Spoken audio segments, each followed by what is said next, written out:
Gary, thank you, and good morning to one and all, and a very special welcome to those who are visiting Toronto. And thank you for coming here, and thank you as well to the Toronto Global Forum team for placing their confidence in holding this event in our city again. 13 years now, and that's an incredible accomplishment, but it's a great accomplishment for us as well as for them, or it's a great thing for us to have going on here. I've had some leg surgery, so I have this little scooter to get me up and down. I assure you, if you watch me coming up, that's not the fun part. The fun part is going down these ramps. This thing actually has brakes on it, but you always wonder if they're going to work or not, like all brakes. I've also learned another lesson, by the way, which is that if you have an unpopular public policy initiative to launch, there would have been 2 times this year, and I've missed both times. One being when the Raptors were in the hunt and ultimately won the NBA championship, because you could have got away with almost anything. And the second time is when you have like a cast on your leg and have a knee scooter and can't walk. You could probably get away with most things at that time, but I missed those opportunities to do something that might have been unpopular. And I left that, of course, to Councillor Michael Thompson, who I know is here. He's in charge of unpopular initiatives. No, he's not. What he's in charge of now, actually, with the restructured City Council here in Toronto, for those from out of town, the council was downsized by virtually half.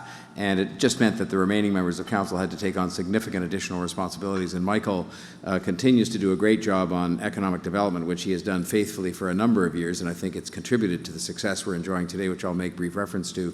But also he's now taken on a lot of the vital community services that go together with building a strong economy, is to have strong services that support people so they can be the best that they can be. So I want to acknowledge his presence here as well, and I'm sure you'll be hearing from him over the course of the next day or so.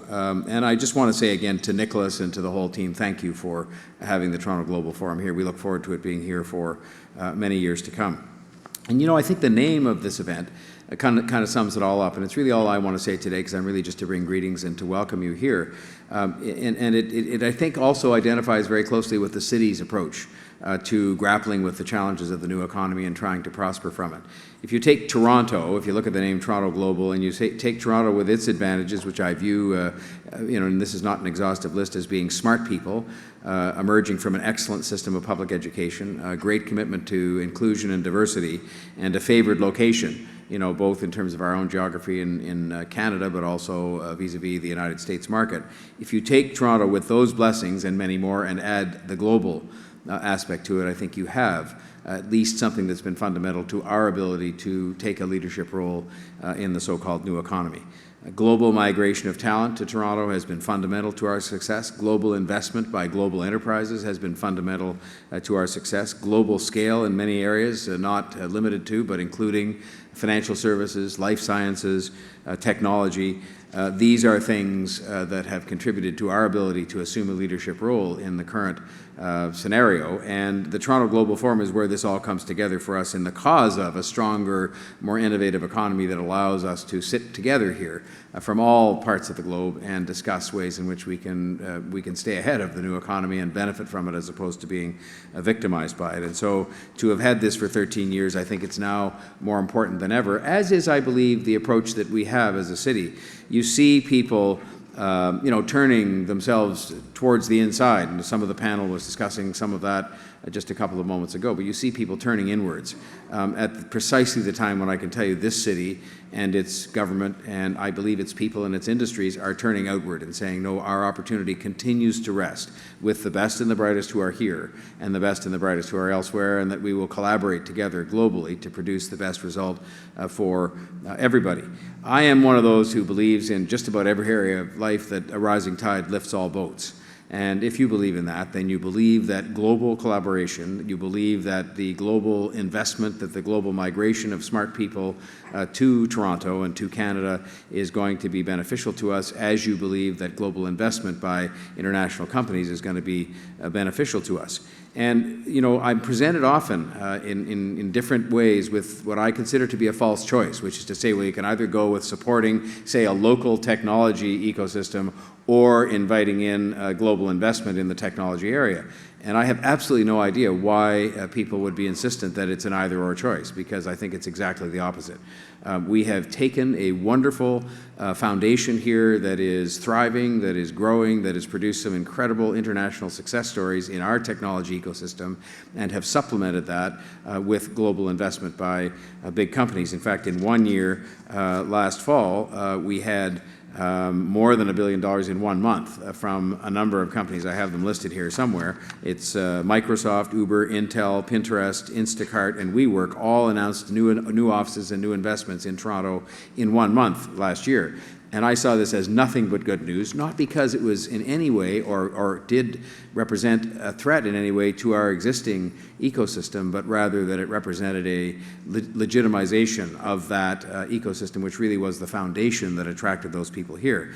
And it's contributed, I think, that combination of local entrepreneurship and global investment and global confidence to this becoming the fastest growing city in North America, as measured by others. Toronto's population grew by more than 77,000 people just last year alone, and we exceeded the combined growth of Phoenix, San Antonio, and Fort Worth, which were and are the top 3 U.S. cities experiencing the most growth. We hit an all-time employment record in the month of February last year with 1.57 million residents employed, and we are now home to 215,000 tech workers within that one ecosystem, which ranks us very high up indeed on the global lists, let alone the lists for North America. So our objective is to continue to shape the kind of environment here that is going to have both of those legs of the stool, as it were, continue to thrive. The startup, fueled largely by our system of education and by a spirit of entrepreneurship, and the attractiveness to global investors who will see that we are open to the best and the brightest from around the world. We are not turning inward. We are welcoming immigration and smart people coming to this country. In fact, we're facilitating them coming here even faster, and we continue to strive with great energy to maintain a way of life that says that we embrace people from all over the world and include them at a time when increasingly around the world there seem to be more polarized views that are trying to stir people up against that kind of point of view.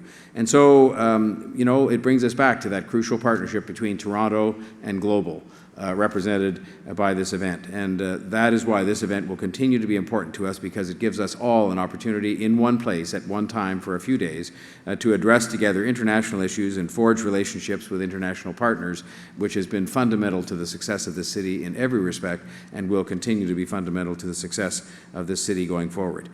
While people choose, as they're free to do in other places, to look inward, we will continue in this city to look outward and to make sure that our focus is on, yes, having a thriving domestic business community, but at the same time also having a thriving magnet for investment from abroad. So I'm glad you're here. I hope many of you will stay for a day or two after the conference to enjoy the city. And I hope that you will also, of course, and I give this message every time any kind of a convention of people from around the world comes here, spend a lot of money here. We need the help. I don't want you to blame me when you go to the airport and they look in your suitcase and say there's no evidence whatsoever of any shopping here. You have to go back downtown and get that done, because you'll miss your flight. It'll be embarrassing. So please do it while you're here. Take a little bit of extra time, but most of all, have a productive meeting. I know at conferences a lot of the business takes place in the hallways and in meeting rooms that are outside of sessions like this, and I hope you find the occasion to do business, whether it affects Toronto or not. And you should always know that you're most welcome here, and I will look forward to seeing you together with Councillor Thompson, Deputy Mayor Thompson, at Global Forum 14 coming up next year. Thanks very much.